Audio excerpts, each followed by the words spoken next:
Hürmetli vatandaş, bugünkü liksiyelerimizni sözleyimiz ve vaziyetini tavşırımız vatandaş. Bugünkü İslahı 2025 yıl 12. ayının 20. günü hesapta tabiiyette tün bilen gün tanlaşkan bir gün. Erteden başlap endi gün uzraşqa başlaydı vatandaş. Endiki bugünkü vaziyetin esas Amerika Ovoz Radyosu. Xitay til programımızda Amerika Qo'shma Shtatlari Davlat ishlar kotibi Marco Rubio'nun yillik deyileki yıl ahırda muhbirlarga söhbet bayan qilish to'g'risidagi bayon e'lon qilindi. Bunun da asoslig'i Davlat ishlar kotibi Marco Rubio İsrail'e Hamas to'qinishi ve shundaqla Ukraina Rossiya urushi ve bu urushning yoki bu to'qinishlarning oxirgi taqdiri, ya'ni tinchlik musofasi to'g'risida to'xtaldi. Bundan boshqa muxbirlar jiddiy holda bir savol qo'yib, navbatda Amerika Qo'shma Shtatlari hukumati Yaponiya Jungo munosabatiga qanday qaraydi? Bu meselede qo'ygan savolga Davlat ishlar kotibi Marco Rubio javob berib o'tdi vatandaş. Enandiki ikkinchi bir xil vaziyat da hozir Tayvanda shuncha zamondan tip-techi shop kelayotgan Tayvanda terörist hareketi vakası yüz verdi vatandaş. 19. günü Taybey'de 27 yaşlık bir kişi ismini hemen tutamaya kaldı. O güzeldi kıyada hücum kılıp 4 nefer günahsız fıranı öldürdü. 5 nefer fıra yaralandı vatandaş. Bunu bugün Yanıtanlıklar televizyası şundak etti. Anda bu doğruda fikir kılgan mesela şu şahı tenkit programması da üzerinin torbiyeti tenkit programması şundak dedi. Hazır dünkü Kompartiyasının birleşip siyaseti Tayvan'da terörizmle siyasetki özgerdi diyen bir cümle işletti vatandaş. Muşuna qaraganda hazır Tayvan'da yüz bergen bu vakanın üzünü vakitten aytqanda ciddilik. Yani Tayvan'ın xalqaro o'rni yuqori ko'tarilayotganda yoki Tayvanga Amerika Qo'shma Shtatlari davlat mudofaasi uchun harbiy qurol-yarog' sotib berishni qaror qilganda yoki Tayvanning qo'g'dinish yoki mudofaa kuchini oshirishga taraddud qilayotganda xalqaro jamiyat umumyuzlik Tayvanga tikilib qarayotganda ve kişiler aytqandek pot arada qaysi bir devletden etiraf qilishmasdan hazır torbetlerde eg'izi chiqayotgan bu devlet İsrail'e. Birinchi bo'lib İsrail'e etiraf qildi Tayvanni deyishdi. Masalan İsrail'e parlamentinin 72 nefer a'zosi Tayvanni etiraf qilish va Tayvanni qo'llash to'g'risida bayonnoma e'lon qildi. Shunga asosan shunday deyishdi. Shunday bir paytda Tayvan'da bu teröristlik hareketinin yüz verişi tesadüfi ahval emas vatandaş. Birinçiden Tayvan'ın xalqaro inovatini to'kish. İkincisi Tayvan'ın ishki tinchligi, beharomonligi ve osoyishlik ichida yashayotganligi Osiyada emas butun dunyoda bir o'lgulik rayonga o'lgulik bir davlatga aylangan bir paytda bunu o'rinlashtiruvchi va tashkillovchi kishilarning maqsadi faqat Tayvanning ichki qismidagi vaziyatni jiddiylashtirish, yanada xalqaro jihatda Tayvanning obrazini va uning nupuzini xunuklashtirish uchun elib berilgan bir maydon harakat desangiz bo'ldi vatandash. Bununla laychingdek qattiq ifoda bildirib hozir qo'g'dash qismlari, ichki qo'g'dash qismlarini kuchaytirish to'g'risida Şundaqla qatilni ve bunun orqadaki adamlarni izlab tepish ve qo'lga keltirish. Yoki saqchilar qo'lga keltirish jihatda bu adam yoki prezidentlar içinde so'zlab o'tdi vatandosh. Shunaq bu vaziyat hozir Tayvanning anda Sushaxonning deganidek birlashib siyosidan terrorlik vahima siyosatiga o'zgarish. Buni Sushaxonning aytganda shunaq bo'ldi vatandosh. Bizning bu leksiyalarimizning bugungi mazmuni vaziyat to'g'risidagi mazmunimizni shunday desaq, endilikda Marco Rubio nima dedi? Amerika ovozining Xitoy til programmasidagi bir jumla. Savol-javob munosabatlik xabarini vatandoshlarga anlatamiz. Masalan, Marco Rubio davlat ishlar kotibi.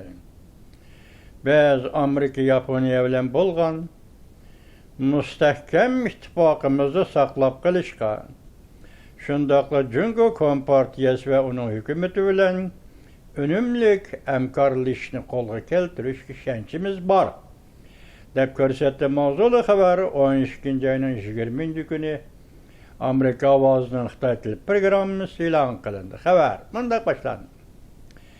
Amerika Qo'shma Shtatlar davlat ishlar kotibi Marco Rubio Cuma günü yani 12 ayının 19 günü yıl ahiri axbarat ilan qilish yig'inida mundaq ko'rsatdi. Amerikaning bir tarafdan Yaponiya bilan mustahkam sheriklik, ittifoqdoshlik munosabatini saqlashga ishonchimiz bor. O'xshash Jungo Kompartiyasi va uning hukumati bilan unumli hamkorlik o'rnatishga izlanishga ishonchimiz bor deb ko'rsatdi. Davlat ishlar kotibi Marco Rubio bu qator axborot e'lon qilish yig'inida muhimi Rossiya, Ukraina, Isroil, Hamasning tinchlik musobaqasiga ko'z qarashlarini bildirib o'tdi. Shundaqla prezident Donald Trump hukumatining Venezuelaga o'z ishsiz ishlatayotgan harbiy besimini oqlab o'tdi. Biroq davlat ishlar kotibi Marco Rubio muxbirlar qo'ygan savol Yaponiya bilan Jungoning yaqindan beri o'rlayotgan jiddiy munosabatiga qanday qaraysiz degan savoliga duch kelganda Jungoning ig'vogarchiligini ayblamsiz deb savol qo'yilganda davlat ishlar kotibi Marco Rubio mundaq ko'rsatdi. Yaponiya Amerikaning intayin yaqin qadinasi do'sti va ittifoqdoshi. Yaponiya bilan Jungo o'rtasidagi jiddiy munosabat uzundan beri davomlashib keldi. Shundaqla bu jiddiy munosabat Osiyo Tinch okean rayoni vaziyatini tamponlashtirishning bir omili bo'lib qoldi. Yoki Jungoning Yaponiyaga o'chmanlik qilishi, Yaponiyaning buning javob qaytarishi yoki bu 76 yildan beri javob qaytarmay jim sukutda turishi din iborat mushu bir odat, bir omil sifatida Osiyo Tinch okean rayonining muqimligini tamponlashtirish, muvozanatlashtirish deyatdi bir omil bo'lib keldi edi.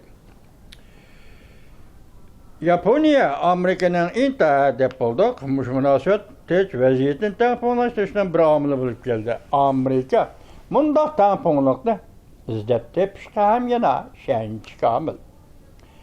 Biz shuning qat'iy ishimizga deb so'zini davomlashtirdi davlat ishlar kotibi Rubio.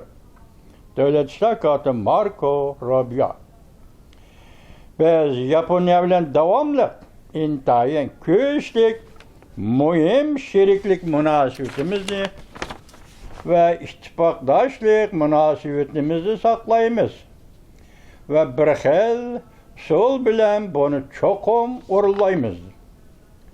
Shundaqla biz Jungo Kompartiyasi va uning hukumati bilan hamkorlik munosabatimizda qurilish xarakterlik musobalarga izdirimiz deb javob berdi muxbirning savoliga. Jungo geopolitik siyosatda muhim bir omil deb so'zini davomlashtirdi davlat ishlar kotibi Marco Rubio. biz Cungo bilen münasebetini saklap turuşumuz lazım. Gördünüz mü? Cungo geopolitikada yani rayon karakterli siyasetin mühim bir amel. Biz Cungo bilen münasebetini saklap turuşumuz lazım. Bu cümle kelgende oyladığınız Tibet mi geopolitikalik siyaset, Uygurustan mı geopolitikalik siyaset, Hong Kong bugün hem Tayvan mı geopolitikalik siyaset. Elbette Cungo'ya münasebetli kötendir. Men bundaq hesaplayman dedi devlet işlakatı Marco Rubio. İki taraf oxşaşlap pişip yetildik. Yani Cungo, Amerika oxşaşlap pişip yetildik. Hazırını körüp yeteleymiz. Ve hazırını bilip yeteleymiz. Ve kelgüsünü perez kılalaymiz. Bilip yeteleymiz. Kelgüsü de her iki taraf bazı ciddi vaziyetki duch keladi. Ko'rdingizmi? Amerika Qo'shma Shtatlarining davlat ishlar kotibi. Yani Amerika Qo'shma Shtatlari prezidenti Donald Trump hukumatining davlat ishlar kotibi Marco Rubio shundoq dediki, biz Cungo ve biz shundoqla ikki davlatning kelgusi munosabatini faraz qila olamiz.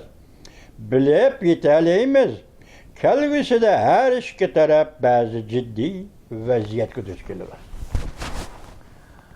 Dikkat vatandaşım, devlet işler katibi Marco Rubio dedi ki kelgüsüde çünkü Amerika münasebetinde her iki devlet ciddi vaziyetke duçar buludu. Yaki duç keladi.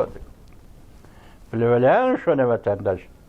Mesuliyetçen devlet başqaruş siyasetimiz. Orada da bizden mesuliyetimiz şundaq bo'ladi ki hemkarlaşış fırsatlarıga izdinimiz. Vaziyet shuncha ciddi bo'lgandimi biz yanına Cungo bilan bo'lgan hemkarlaşış munosabatlariga izdinimiz. Bu so'zning o'choq ma'nosi Cungo bilan Amerika o'ttirishga masalani biz yani hemkarlaşış orqali hal qilamiz. Ammo ciddi vaziyatga duch kelamiz. Faraz qilamiz, bilib yetalaymiz, kelgusi ciddi vaziyatga yuzlanamiz. Bugünkü vaziyetimiz ve onun keyingi siyasetten yönelişe vatandaş. Ana sizler hazır aytadiganim Tayvan'daki bu vakani dal şu vakit şu zaman içinde New York vaqt gazeti, İsrail matbuatları, Fransa Xalqaro Matbuot Xalqaro radiosu ve şundaqla New York vaqti izlep boldum. Şundaqla yana baş xalqaro matbuotlar derhal e'lon qildi. Bundan Tayvanga bo'layotgan, ko'ngil bo'layotgan dunyoning qanchalik diqqatli ekanligini va Tayvanga nozik masala sifatida qarayotganligini shundan ko'rib olsangiz bo'ldi vatandosh. Onandaki yana bir xabarimiz da endi nima deymiz desiniz, yana bir xabarimiz hozir Rossiyaning Favqulodda vekili yoki suhbat vekili Amerikaga Havoyga kelib, Havoyda Amerikaning favqulodda suhbat vekili Witkoff shundaqla Prezident Donald Trumpning kuyog'i Kushner apandi bilan ko'rishdi va suhbat o'tkazdi vatandosh. Bu kishilar bu savdo va suhbat vakillari taq yaqindalar. Germaniyaning Berlin shahrida uchrashgan ham ko'rishgan edi vatandosh. Bundan da bir farq hozir bu suhbat jarayonida Ukrainaning suhbat vakili bo'lib, masalan Rustam Umarov qatnashdi deyilgan. Biroq Rossiya taraf buni inkor qilib, Rustam Umarov yani Ukraina taraf bu suhbat qatnashmaydi degandek.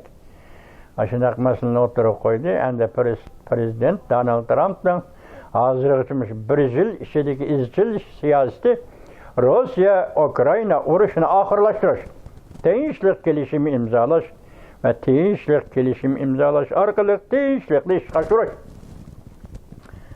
Bu suhbat mana bugun tungi 19-kuni hesabda Amerika Qo'shma Shtatlarining yana bir shtati Havoyda boshlandi vatandoshim. Bu Ukraina Rossiya munosabatiga bog'liq. Bugungi vaziyatimiz Muşulardan ibaret andın vatandaşlar eskertilgan bir sözüm.